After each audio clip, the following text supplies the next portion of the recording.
Margie Woolcroft sat on the bed, feeling numb. Not numbness, because she was hooked up to an 4, through which, in turn, the medicine came, which helped her control the pain, but emotional numbness. She had never thought that she could have such feelings for anyone. This is not just one simple emotion, but a whole whirlwind. Sometimes pity prevails, then regret, then anger, relief, confusion. When she thinks about different things, she feels different things. But today, to do what she just did, she needs numbness. It's her fault, but she meant well. Emotionally, she feels guilty for all this, and it's hard for her to deal with it. She keeps a terrible secret, but the events that started it all, it was someone who didn't do something, but now she is deeply ashamed. "I'll get this done in the next few days," the pretty young lawyer said, putting an envelope with the papers Margie had just signed into her briefcase. "The notary has already left, but at the moment your will has been drawn up." Margie nodded at the pretty blonde. The idea of a lawyer is still a bit new to her. Even after she carefully watched the TV series Los Angeles Law and then Boston Lawyers, and it amused her. Moreover, the woman did such work for people in hospitals. Maybe Bill Shakespeare was wrong? "Thanks," Margie said. "I am grateful for your advice. I didn't know how to explain everything." "It's okay, ma'am," she replied, smiling, getting up and straightening her clothes. "The legal language bothers everyone. That's one of the reasons I had to go to college." "God bless you," Margie confirmed. "Call me if you need anything," the lawyer said, swinging Margie's legs slightly through the blanket. "I hope that calmed you down a little?" Margie just made a face. "I'll visit you in a couple of weeks, okay?" the lawyer asked. "Thanks," Margie nodded. "Tell the nurse when you come. I'll try not to be stoned. I hate how my brain works from all this." Margie gestured at the many tubes and wires leading to her body. "I'll try. Have a nice day." With these words, the lawyer left, heading to another patient in the hospital room. Margie watched the woman walk out the door and sighed. The pain was coming back. A faint, constant pain and weakness were climbing up her. She slightly reduced the dose of painkillers so that she could talk to a lawyer while in her right mind. She reached out and pressed a button on the edge of the bed. "Yes, how can I help you?" A thin voice came over the intercom on the bed. "Yes, I need to sit in my chair. It takes a little sun. We'll send someone as soon as we can," the voice said, followed by a mute sound. Margie really wanted to smoke. Margie smoked 2 cigarettes, assuring the sweet but bored orderly that she would be fine. The weakness had not yet set in, and the pain was bearable. He walked away, probably to play with the phone alone or have a snack, she thought. She was already halfway through the pack that her friend Cynthia had secretly given her.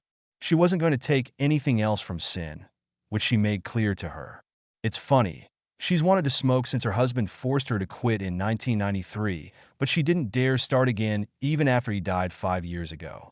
When you have stage 3 stomach cancer, and the 4th is around the corner, you no longer care how bad things can be with your lungs. Sometimes, if she knew that the right orderly was on duty, she would settle down outside, where the wind carried away the smoke of evidence, and smoke a cigarette with pleasure. The orderly knew everything, but so far he had not seen it. Nothing terrible was happening. Margie didn't expect him to work here for much longer. But until then, if she wanted to smoke a cigarette, she would. Margie has been sitting and thinking for the last half hour. What she wants to do is a waste of time, she knows that, but she feels the need strike back. She doesn't know how to explain it. Maybe to vent my pain? But in the last 20 minutes, she decided to make a phone call, and damn those attacking bulls. Her hand reached for her purse, and she saw that her hands were shaking again.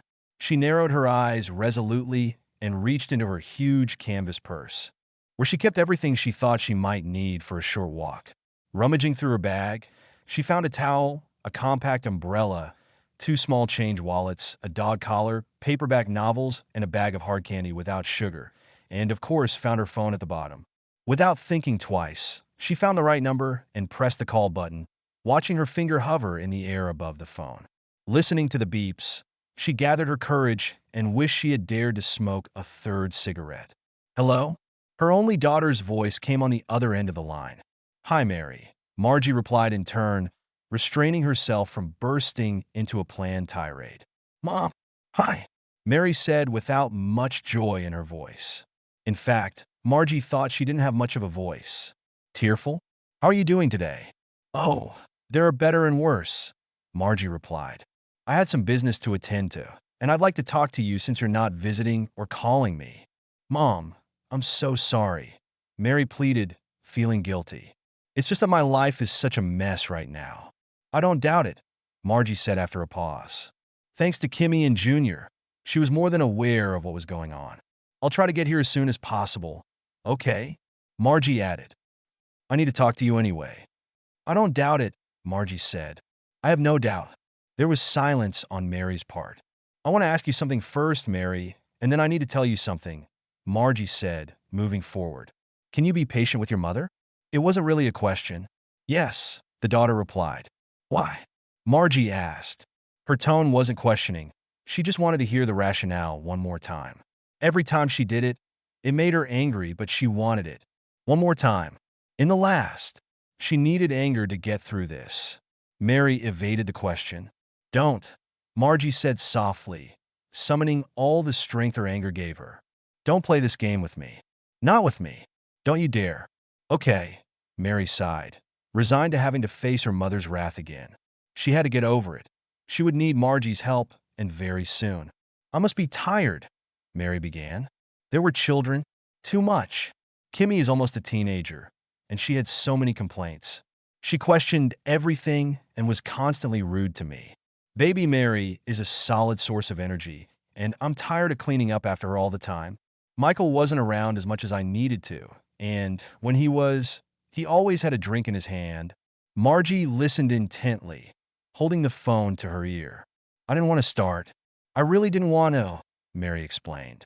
It was the only respite I had. Twice a week I went out for groceries and did a little shopping. It was nice to leave the apartment and not be a mom for a few hours. I remember that, Margie added. I met Kurt at the deli, where I stopped on my way to the store, Mary explained again. It seemed to her that she explained this to her mother all the time. He thought I was working there and tried to give me his order when I passed by. Margie heard a smile in Mary's voice at the memory. He was different from Mike, Mary continued. Kurt was so positive in his character. He always made people reach out to him. He was so cute. Margie noted, I was. He was an assistant vice president at QMEC, traveled and talked to people all over the Middle East, Mary said. He was so different from Mike. Mike was just a truck driver, you know? And here's the comparison, Margie noted. Mike was missing for 14 hours a day, sleeping for 6, and when he was there and awake, he always had a beer in his hand. He paid attention to the girls, helped Kimmy with her homework, which I've never been able to do. Margie remembered how Mary went to school, being a solid middle-class person. But he never had time for me, Mary complains. I'm so tired of this kind of life. Margie heard Mary sigh. I was going to get back to work, Mary said. The younger one is going to study further in college, and I want to leave the house. Anywhere. I spent too much time in this tiny box with screaming kids with their music, with Kimmy's attitude, and Margie missed that part. She knew her. But Kurt was different. Bright. Happy, Mary finished. He made me happy. I really needed to be happy. But you didn't tell him, Margie accused, stating the fact she knew in an even voice. No, Mary said, lowering her voice. I let Kurt think I was an unemployed waitress. He's never seen my ring. The first time I wore gloves. Thereafter, I was taking off the ring. Margie's eyes narrowed at the same time. I didn't want to sleep with him, Mary said. He was just like that. Cute. He never put pressure on me. He didn't say that I should do this and that. I didn't have to pick up the children, take them somewhere, clean up after them. In general, Kurt was different. What I needed. Margie listened in silence.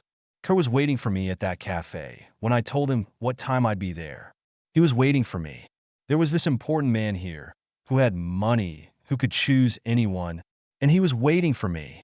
If I had said I would be at deli on Thursday around 2, he would have been there. If I had said I would come at 3 o'clock on Sunday morning, he would have been there for me. For my sake. I know that. Such attention it captures, Mary said, calming down. I needed that attention. Not as mommy. Not as Mary, Mike's truck driver's wife. Not as a woman picking up her child from school. Just me. Mary. Mary paused, and it seemed to Margie that she was pulling herself together. The first time we made love, Kurt was just, he made an offer. Would you like to take dessert to my house? Mary said, her voice sounding both regretful and animated. Margie didn't understand how she did it.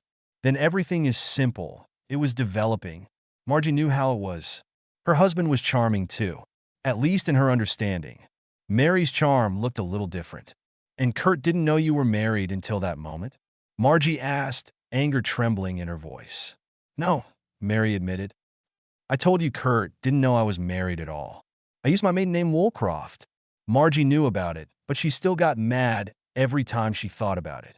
For her, it was a deception, pure and uncomplicated. Mary was ashamed, and she hid her identity. Margie has never understood how you can be ashamed of being a mother and married to a man who is trying his best. How often did you sleep with Kurt? Margie asked. After that first time? Mary asked. Margie was silent, waiting for the answer that soon followed. After that first time, it took about 2 weeks before I slept with him again. We both really wanted it. Sort of. She was playing hard to get. I felt guilty. Not guilty enough, Margie thought. It's been 2 weeks, Mary sighed. Then we waited another week after that second time. Margie said nothing. Then it was constant. Mary continued. They began to meet in his apartment. So you've been sneaking out for a couple of hours, here and there, for a week? Margie asked for confirmation. Mostly. Mary always answered this question like this. Often twice, sometimes 3 times, sometimes none. Go on. This. Almost everything, Mary said. No, not all of them, Margie said, trying to keep the growl out of her voice. Basically, she succeeded. How did the end begin? I had a delay. Margie hated to admit it again. She was there for 5 weeks, then 6. I have irregular periods sometimes, so Margie waited. But at 7 weeks old, I went and bought a urine test, Mary continued. It turned out to be positive. All urine tests purchased were positive. Mary did 4 tests over the course of 2 days. I didn't know from whom, Mary confirmed. This ignorance is... It made everything homey. I was scared. I didn't know what to do. It took me a few days to get up the courage to tell Mike that I was pregnant again. I didn't tell him what might be from Kurt. It remains in my memory. That conversation. Margie could hear the sadness in Mary's voice. He was silent, and I could see that he was thinking about the cost of having another child. He is thinking about how to arrange everything, and we were already in the red because of medical bills and child support. And all he said was, I love you, darling. We'll find a way. Do you think it will be a girl or a boy? Margie understood that. She also understood that hiding from her husband that the child might not be from him was not for the faint of heart. Unfortunately, Mary was able to hide this from Mike. When did you decide to leave? Margie asked. I still don't think I've really decided. I just did it. Margie was waiting again. Mary should have said that. Kurt was going to the Middle East again, Mary said. He said that this would happen, that his 6-month internship was ending, and his boss wanted him to return to work. You know Kurt speaks 4 languages. Margie didn't really care if he spoke Martian. Kurt suddenly asked me, do you want to come with me? He was on his way to Kuwait. My passport has been fine since we went to Canada that time. That was the first thought that came to my mind after his question. Can I go? Margie was gnashing her teeth. Not a single thought about the girls at home. I swear I didn't think much about it, Mary said, guilt clearly audible in her voice. I know how wrong this is. Later that day, I realized how wrong it was. I knew it. I know. And yet you went on, you go on, Margie thought. I said yes. Mary regained the strength in her voice. I said yes, got up from his bed and said that I would come back and we could leave. I know how wrong that sounds, Mary confessed. But I really didn't think about it. All that was what I wanted. I wanted to be away from my tiny, isolated life, stuck in this apartment, doing the same unpleasant things over and over again. And Mike only occasionally showed up early in the morning and late at night. And that was the way out. There was silence again, and Margie waited. And I wouldn't have to explain about the baby in my womb. Mary said this with a strange note in her voice. I thought I could do it somehow to get Kurt to agree to this, to recognize the child as his own, if he is not even his own. I thought it might work out then. Mike and me, I was always so tired around Mike. We are not. Margie fell silent. Anyway, I went back to the apartment, to Mike's apartment. I don't know, I've been trying to figure out how to make it so that to let Mike and the girls know. I kept walking around and couldn't figure out how to do it. I hadn't left yet, and I already felt so guilty. But not guilty enough to end this affair, Margie thought. My feet brought me to the apartment by themselves. As soon as I got there, I just stopped, Mary said. This part was easier for her. I was thinking about what to do for maybe 2 seconds. As soon as I walked through the door and looked around this tiny room, and everything I was struggling with on the way here appeared to me in crystal clear form. I didn't need anything. Kurt said he would buy everything I needed. He knew that I was poor anyway, and I didn't have much. I never let him know what I had in my house, in Mike's apartment. Kurt thought I was a waitress, carefree and approachable. I never corrected him. I didn't need anything from Mike, Mary continued. At that moment, I wanted nothing but to be free. Kimmy was at school, and Junior was with a neighbor. But if I stayed there for a long time, the neighbor would come. She always knew when we were at home. That's why I wrote a note. I don't even remember what I wrote, Mary declared. I know what you wrote, Marge said. I saw it. There was silence on the line again. Mary didn't know how to answer. You told Mike and the girls you were leaving. That it's become too much for you. You're 2 months pregnant, and this is too much for you. I told them not to look for you, Margie told her daughter. Yes, that's right, Mary confirmed. Margie was silent again. She knew Mary would pick up the story. I took my passport, wrote a note, took off my ring, and left, Mary continued. I threw the phone into the sewer grate. It seemed to me that I was getting free. Margie felt the whirlwind of emotions again. None of them were positive. It helped her think that she had made the right decision, which she would soon tell her daughter about. And then what? Margie asked. I returned to Kurtz's apartment and said with a big smile, Here I am, she replied. We were both so happy. I was also free with the man I was sure I loved. It turned out that I really loved him. The whole thing. The next day, we packed his things, which were few. They made some purchases for me, went to the airport, and boarded his company's plane. I met his boss, and he turned out to be nice. Then we flew away. And then what happened? Margie asked. She always asked, but Mary never told. I don't want to talk about it, Mom, Mary said with a warning in her voice. I don't care, Margie said, echoing her daughter's tone. I want to know. We had a baby, okay? Mary said, anger in her voice. Then we got married. We were happy. Is that enough? No, not enough. Margie came back. I need answers. Mom, Mary sighed. Maybe later, okay? There won't be any later. Probably, Margie thought. You have to answer me, Mary Margaret. Margie wasn't happy.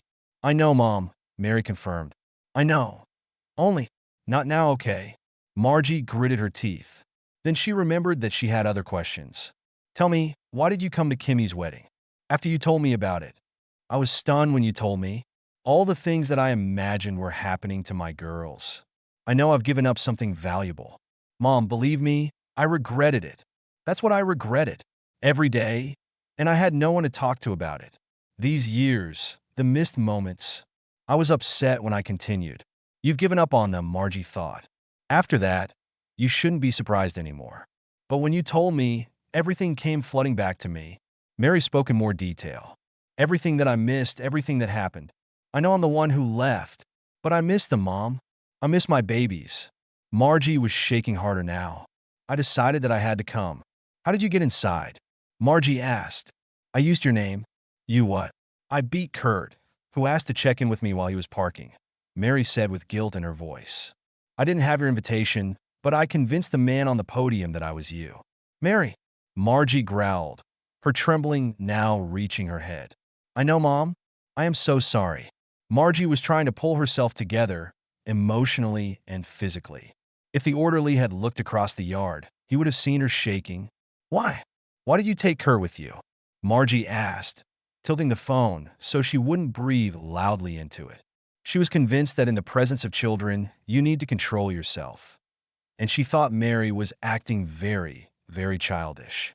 I didn't know Kurt was back until the day before yesterday.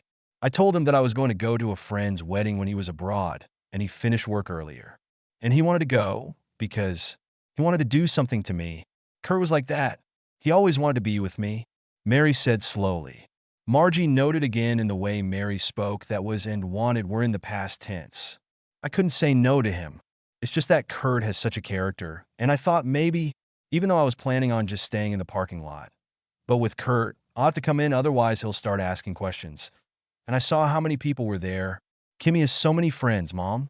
She grew up so beautiful. Mike and I did a good job, Margie said, her voice ringing with subtext. Yes, it is, Mary said regretfully. I'm glad. Why are you wearing white? Margie asked, although it was a small thing against the background of the ongoing farce. Too many people asked Kimmy, and no one knew. It wasn't white, Mary protested. Just a summer light brown cotton jacket with a matching skirt. And my blouse was white. The suit only looked white in the sunlight. They look very white to me, Margie thought. You don't wear white to someone else's wedding, Mary. You know that, Mom. It wasn't white. It's perfectly acceptable for American women to wear what I wear in the Middle East. The trembling did not subside. Now Margie's phone was banging against her cheek. You're lucky Junior didn't see you, Margie said. Why? This girl, the first girl you named after yourself? Margie found it hard to contain herself. Now her other hand was bouncing on her lap, very, very angry at you. She does not submit to her father's control. Mary didn't say anything. The silence gave Margie a chance to calm down a little. She pressed her left hand to her knees, trying to keep from trembling. Kimmy is better, but she doesn't understand you, Margie said after a while. She's not alone. Kimmy asks questions. Junior is not. Mike doesn't understand either. There was no response from the other end of the line. Mary, I think you need to stay away from them, Margie told her daughter. Mom, I need them.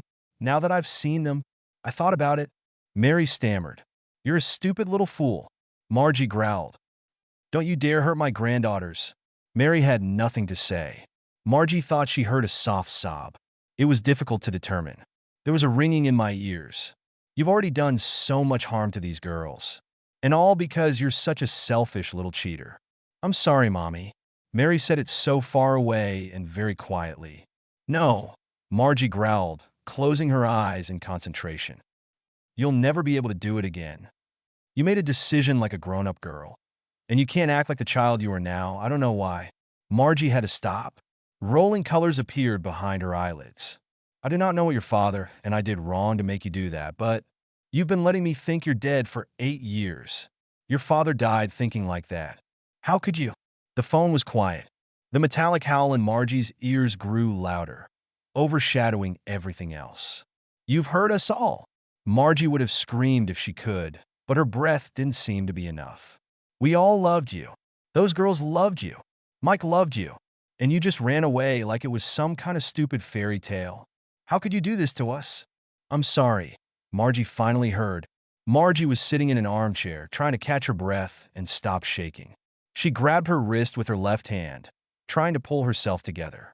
I should have told them when you called me, Margie confessed to her daughter. I knew I was wrong then, and I'm doubly wrong now. I lied to these girls and Mike without telling them anything. I've been keeping this lie for almost 3 years. I was just grateful that you came back. But now that I know more and what you've done, Mary Margaret, you should have stayed away. Why is Margie so hot? It's a good day, but not as hot as all this. Mom, I couldn't, Mary said, and now Margie could hear her crying. I've missed you so much.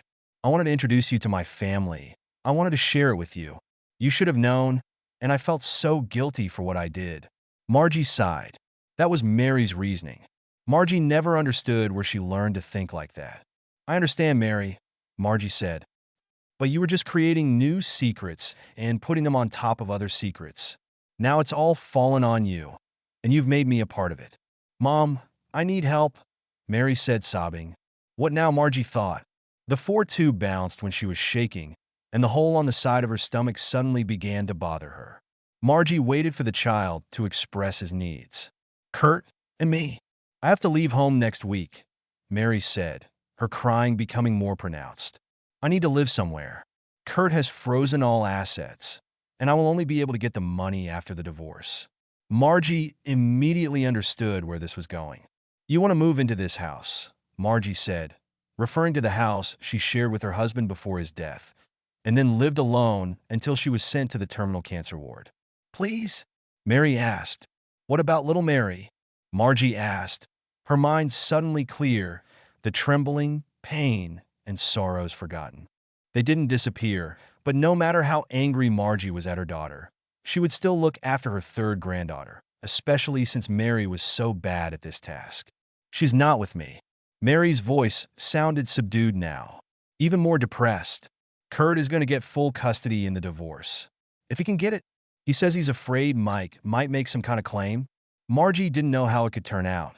But maybe it's for the best that Mary won't be around her children. Not with any of them. It's going to be very hard for her, Mom, Mary continued. She needs me. She doesn't understand what's going on, only in the most general terms. Like the other Mary we know? Margie accused. Oh my God, Mom. Margie didn't have to think for more than a second. If little Mary is not with Mary, but with her father, then her decision has already been made. Mary Margaret, you have no right to move into my house. Margie found the strength to say loudly into the phone, barely holding the phone to her mouth. Can you hear me? No. Emma, I want you to know, I signed a new will today, Margie said, turning down the volume. The sound in her ears suddenly distracted her. It was all getting out of control. I'm giving the house to Junior. Next year she will go to school next to him, and she may well live there. And if not, then let him do what he wants with it. The crying was barely audible over the noise, which was now becoming more like the roar of water. Most of my money goes to Kimmy, Margie continued. She needed to finish this. But don't worry, I'm giving most of the life insurance money to little Mary in the college trust, which you can't touch. Mary had to catch her breath, which seemed out of reach. There was simply not enough air. I'll tell Mike and the girls everything, Margie croaked.